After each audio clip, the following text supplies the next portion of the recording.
on peut peut-être envisager maintenant plus particulièrement la question du sport professionnel.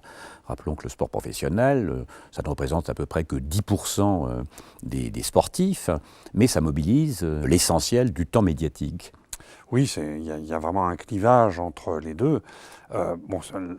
L'économie du sport, massivement, ce sont des non-professionnels, mais en concentrant parfois même moins de 10% d'individus, le sport professionnel attire beaucoup d'argent et surtout n'attire pas le même argent, si je puis dire. Le sport professionnel n'est pas subventionné par des fonds publics, fort heureusement, ou il l'est rarement. Par contre, il attire des capitaux privés, les gens qui cherchent de la rentabilité, et on peut en trouver dans le sport professionnel, y compris parce que c'est un des rares secteurs d'activité économique où il y a des gens qui acceptent de travailler sans être payés. Il y a des bénévoles et ça bénéficie, y compris, c'est fait pour développer le sport amateur, mais ça sert aussi à rentabiliser le sport quand on le vend. Et le sport professionnel est financé donc essentiellement aussi par les médias, voire par l'État, alors que le sport amateur est financé par les ménages. On en a dit un mot tout à l'heure. Oui, tout à fait.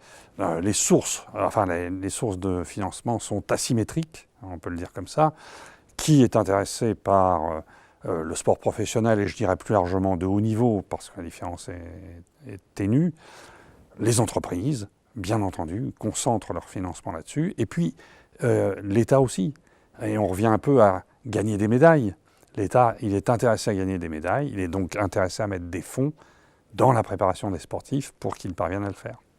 Mais s'il n'y a pas une disproportion entre l'argent investi et cette part de sportifs concernés, est-ce qu'il n'y a pas une disproportion? Bien sûr, je ne crois pas qu'un économiste ait fait ça à ce jour, mais si on regardait, si on essayait de faire un calcul du montant d'euros par tête de sportif attiré dans le sport pro et attiré dans le sport autre, il y aurait une différence gigantesque. Personne ne l'a jamais fait comme ça. On peut voir un petit peu cette différence dans une très vieille étude que j'ai faite en 80, où je m'étais aperçu que dans le budget des sports du ministère, il y avait beaucoup plus d'argent qui allait vers les fédérations olympiques que vers les non-olympiques, par exemple, par tête de sportifs. Donc en effet, l'État a cette stratégie, et je pense que les firmes privées, bien plus encore.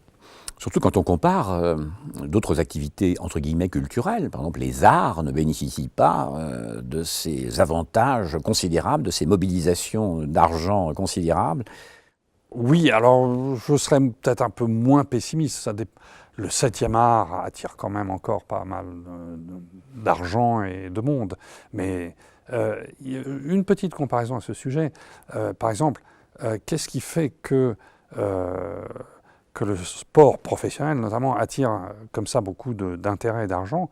C'est que ça ressemble à un film, mais dont le scénario n'est pas écrit.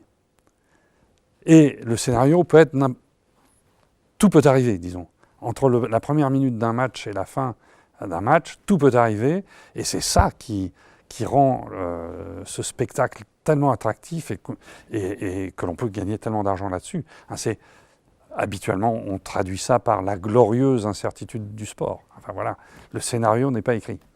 Mais c'est vrai, par exemple, que, je sais pas, la formation des jeunes pianistes, des jeunes violonistes, si on fait une comparaison, alors sans vouloir tout confondre. Certainement, la formation d'un pianiste est certainement plus longue et plus coûteuse, que celle d'un footballeur professionnel, encore que maintenant on met en place des mécanismes de formation un peu plus coûteux et plus organisés. Mais vous avez des joueurs de football qui spontanément sont très doués, il n'y a pas besoin de les former de façon énorme, et néanmoins, ils vont à la fin du compte devenir plus célèbres que le pianiste, et surtout gagner beaucoup plus d'argent que le pianiste, puisque l'on sait qu'aujourd'hui, dans les gens les mieux payés par exemple en France, il y a des PDG, des superstars du sport, et puis quelques artistes de cinéma. Et l'économiste, alors, quand il prend en vue cette situation, c'est-à-dire cette disproportion au fond des investissements d'État dans quelques activités phares, aux dépens éventuellement du développement de la pratique sportive, d'ailleurs plus générale pour tout le monde, Et pour les autres activités culturelles, est-ce que ça... Disons que c'est un problème qui sensibilise l'économiste plus ou moins selon qu'il est plus ou moins citoyen, etc. Mais je dirais que c'est surtout un problème politique. C'est vraiment un choix de politique générale, de politique économique pour un gouvernement. Combien je vais mettre plutôt sur le cinéma, la peinture ou sur le sport. Or, de ce point de vue, malgré tout, le budget des sports, il est très très petit. Il est très très petit. Il n'a pas mangé le budget des autres. Mais ce budget, dans ce budget, la part d'événements comme, je ne sais pas, par exemple, la participation de la France aux Jeux Olympiques ou des choses de ce genre, est-ce qu'il n'y a pas quelque chose, un déséquilibre au fond extrêmement à la fois inquiétant et dangereux, et surtout le fait que y a-t-il en France un homme politique qui se permettrait de contester ou de remettre en cause cette vision? Certainement pas, certainement pas. Juste deux choses pour répondre brièvement à la question. Dans plusieurs études, on a montré, y compris dans les miennes, qu'il y avait une très bonne corrélation entre l'argent affecté au sport par l'État, parce que l'État peut l'affecter à, je sais pas quoi, au sport de masse, etc., et puis aussi au sport de haut niveau. Donc il y a une très forte corrélation entre l'importance des fonds affectés au sport de haut niveau et le nombre de médailles olympiques gagnées, par exemple. Donc ça montre bien que l'État a cette préoccupation. Et puis alors, une deuxième, pour répondre à l'autre aspect de votre question, y a-t-il un homme politique qui aurait le courage de changer un peu cet état de choses? J'ai le pessimisme de penser que non. Juste une anecdote, alors c'était pas en Europe, c'était en Afrique, mais l'UNESCO m'a un jour demandé de faire une conférence devant les ministres africains des sports, en 1992. Et j'ai suggéré que pour développer le sport en Afrique, les ministres en question auraient mieux fait de mettre plus d'argent dans le sport pour tous, pour le dire brièvement, et dans les équipements sportifs pour tous, plutôt que dans la recherche de gains de performance dans les compétitions internationales.